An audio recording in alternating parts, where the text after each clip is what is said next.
Tim Penanganan Percepatan Stunting Kota Palembang terus melakukan upaya penurunan jumlah kasus anak kerdil atau stunting di Kota Palembang.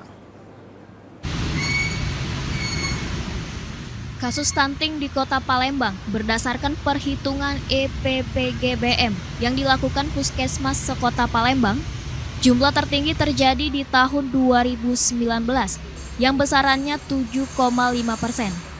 Sementara pada tahun 2020 sebesar 1,7%. Namun pada tahun 2021 dan 2022, kasus stunting di Kota Palembang mengalami penurunan sebesar 1,1% di tahun 2021. Tahun 2022 sebesar 0,2%.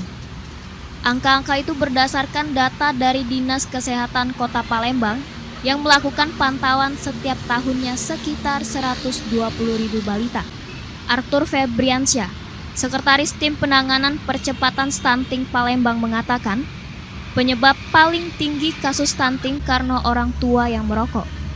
Di samping itu, karena minimnya pengetahuan terkait tumbuh kembang anak, serta pernikahan dini tanpa memperhatikan kebutuhan gizi dan vitamin. Sarannya terhadap yang berisiko stunting, mulai dari calon pengantin, ibu hamil, ibu melahirkan, dan anak bawah 2 tahun, juga bawah 5 tahun, itu sasarannya.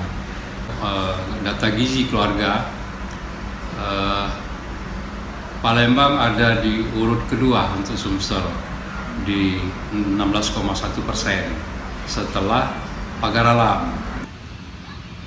Tim Penanganan Percepatan Stunting terus melakukan upaya penurunan kasus stunting agar dapat mencapai target zero stunting ke depannya. Regita Ditaifani, TVRI Sumsel, melaporkan.